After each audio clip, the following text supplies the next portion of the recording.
Welcome to Tech Chairs, a new podcast all about sport and technology. Because technology is the single biggest force shaping modern sport. But how did we get to this point? So in this first series, we'll try to answer that with the help of innovators and experts from all over the sports that we love so much. So, whether you're a fan, work in the industry, or are simply tech curious, this is the series for you.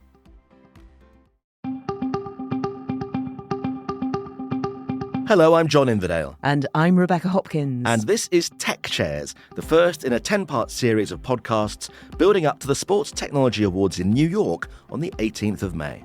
The evening promises to be a glitzy, star-studded event and has come a very long way since I launched it 10 years ago. Much like what technology has done to sport over the past 3 decades, in fact, it's almost unrecognisable now. We'll consider innovations and developments which, once upon a time, barely existed. Because let's face it, some of us do recall a time when matches didn't show the score on the top of your TV screen. So, whether you're a sports fan or work in the industry, this series looks at how we got to this point. And so, we thought we'd start with something of a history lesson, and to do that, we have 4 experts as our guests. Andy Harland is Professor of Sports Technology at Loughborough University. Andy Meir, Chair of Science, Communication and Future Media at Salford University. Dr. Ben Langdown is Senior Lecturer in Sports Coaching at the Open University. And Naomi Stenhouse, Head of Performance Innovation, English Institute of Sport. So, first question to all of you. Is there a point when technology first impacted on sports? Andy Harland, let's start with you. Well, great question. Nice to be here. I guess I'm going to go way, way, way, way back. I give a lecture largely as a challenging lecture to students that asks, who's the most influential person in the history of sport? And of course, you get the usual answers: Muhammad Ali, Jesse Owens, Michael Jordan, all kinds of names like this. And the answer I like to give is actually a combination of 2 folk, those being Charles Goodyear and Mr. Hancock, who between them basically invented the vulcanization of rubber. And vulcanizing rubber might sound like completely abstract technology associated with sport, but if you go back in time to what sport was prior to that invention, you'll find that the organised sport was very challenging, very difficult, because basically you couldn't establish consistent products to play the games with. And so the vulcanization of rubber that led to the standardization of basically the ball, call it a football or a rugby ball, was what preceded the encoding of all the rules of rugby, football, that then took on to American football, Gaelic sports, and all of those sort of structure of sports. So I'm actually going to say it's a chemistry innovation that led to everything that we know about organised team sports today. Wow. I don't think we were expecting that, were we, sure John? weren't. So Naomi, follow that. Well, I was going on a similar theme, but perhaps not quite so far back. So I'd picked out 2. So one is the invention of nylon and lycra, which has revolutionised clothing and apparel, which again enables us to compete far more effectively. And the other one was actually carbon fibre and the evolution of materials that can be used in sports technology. So yes, starting with vulcanization of rubber, but then I was going slightly more recent than that for carbon fibre and the massive impact that's had on the equipment that we use. And Andy Meir, what about you? Well, it's a really difficult question. And when I think about sport technologies, I think about things that have originated sports, things that have empowered new communities to take part in sport, and technologies that have transformed the known limits of human performance. And for me, that final one is really key, because if you go all the way back to ancient Greece, the Olympians would cover their bodies in olive oil to hydrate themselves and protect them from the sun. And actually, these sorts of things, I think, set in place a movement where we think about our relationship with technology as being central to sports performance. So starting way back in ancient Greece, we see the beginnings of sport technology. Am I being naive here in thinking that if you were watching sport in the 1960s, 70s, technology barely impacted on it? It was much, if I use the word purer, you know what I mean. Is that just looking at the world through, rose-coloured spectacles? Or is that actually how it was? Andy? Yeah, I think there's a fair element of that, John, actually. There's an awful lot that has changed over recent years. It's changed at a pace. I mean, people have always had a desire to win. Perhaps there's been some sociological change. Perhaps the professionalization of a number of sports has placed a slightly different emphasis on the efforts that people will place on winning versus just competing.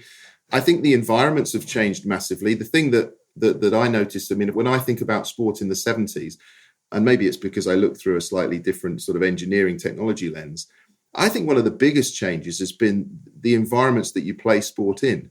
The surfaces, I mean, I think back to Derby County in the early 70s and their football pitch.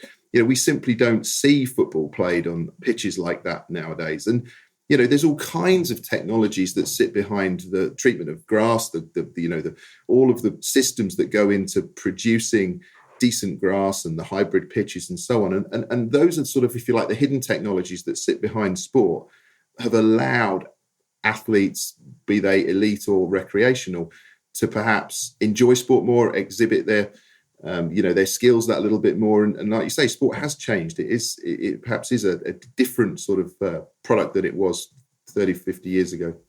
Oh, God, and who amongst us doesn't have an AstroTurf burn on us somewhere? I do think you've got your rose-tinted spectacles on a little bit, because although there's been massive technology, advances in the last 40 years or whatever we're referring to, at that time, people were still using the best technologically available equipments or innovations that they had. So whenever there's a competitive element, people will still look for the edge. So whether that is the olive oil or whether that is, putting nails through the bottom of your football boots so you've got better grip, or whether that's all the way through to modern day and putting carbon fibre and increased sole height into your shoes, everybody still tries to use what's available at the time. So I don't think it's that things were available and people chose not to use them.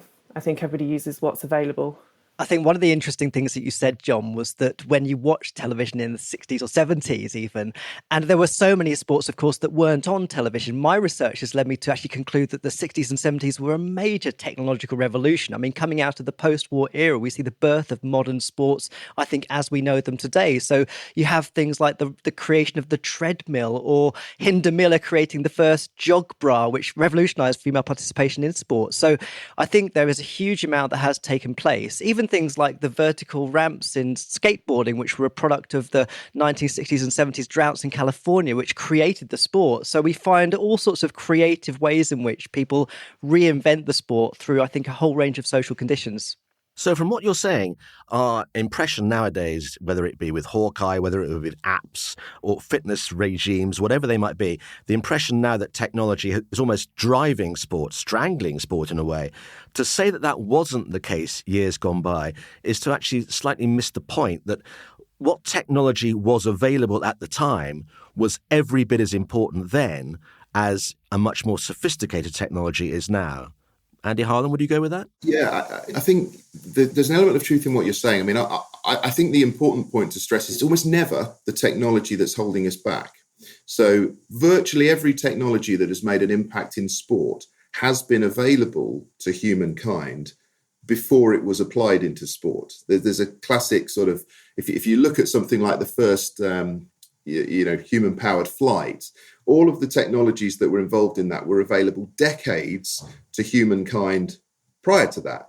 And actually, the limiting factor was, to some extent, the imagination, the vision of people who chose to bring those things together.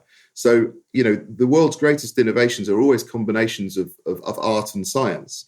There are no doubt technologies available to us today that we haven't realized can offer sport an advantage, but it'll come down to those creatives who perhaps have those conversations like we're having today, where A meets B and we realize that C is possible. That's a really interesting point that you raise, and I mean, it's one of those things that we see so much tech that's been repurposed, whether it's from space exploration, the military, whatever. Have each of you come across a piece of tech that's been repurposed and just thought, good grief, I didn't realise that we could do this with that? 100%. I mean, I'll give you an example of what we're looking at in our labs at the moment. We are looking to map the human body dynamically during sports movements to better understand the physical shape changes that take place to the human body during a range of different sports movements. This is to better inform products such as garments or support structures and these sorts of things. That's technology that was developed for the aerospace industry to look at subtle changes in shape that aircraft wings were seeing during flight. And it is that technology which is now being translated into the lab to be used in a completely different setting. And certainly for me, one of the areas I've looked at over the last few years has been the rise of drone racing, which by definition is a completely, multi-technology platform, and it's given birth to a whole new sporting experience. So we see innovation taking place around the sports through the technology, but always in the context of a wider technological proposition for society. So these sorts of drones are also used in things like rescue missions. And I think that's one of the really exciting things of sports today. The technology that goes into performance today, I think, is both groundbreaking and also in a variety of ways, but also giving us new kinds of sporting experiences. And Naomi, given your work with the elite, you must see stuff coming through daily. Well, that's the stuff that we're looking for. So, working with the Olympic and Paralympic teams, what we're trying to do is answer performance questions that they haven't been able to answer themselves. And so typically that involves us looking outside the traditional sporting world and into adjacent industries and working with people like Andy and his group at Loughborough, who are doing this kind of groundbreaking research and finding things that we can then apply into a sporting context that we perhaps wouldn't have done otherwise. Look, we'll just stop there for a moment. We've barely reached this century. There is so much to talk about, so we will resume that conversation in our second episode. Before we go, we'd like to introduce you to a part of the show called But Is It a Goat? Throughout this series, we're looking at the greatest sports tech of all time and giving our guests and you the chance to contribute with your nomination for your sports tech. Andy, I believe you have our very first GOAT suggestion. I have got one, and it's one that I think most people won't have heard of yet. And it's the rise of haptic immersive technology, which has given birth to the creation of active esports. So we're at a point in human history where we're seeing the beginnings of a new era of sports. And I think the haptic vest is the starting point of that, where we can be within a virtual space, in a physical arena, experiencing a completely different reality. And that's a massive game changer. And while you're waiting for the next podcast to be available, don't forget to email us with your nomination for what you think is the Sports Tech GOAT. Contact us at techchairs@sportstechgroup.org or tweet us at SportsTechGroup using the hashtag SportsTechGoat. Now, we're going to run down the top 20 in our final episode before heading to New York for the awards night on the 18th of May. So thank you for listening. Sit back in your tech chair and get nominating. And we'll see you next time.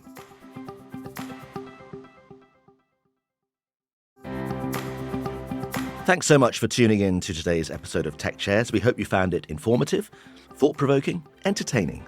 If you enjoyed today's episode and want to stay up to date with all things sport tech, be sure to subscribe.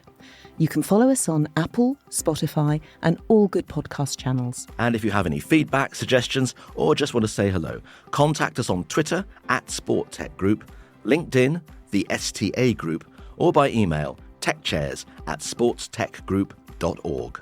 Don't forget, if you're posting on social, our hashtags are TechChairs and SportsTechGoat.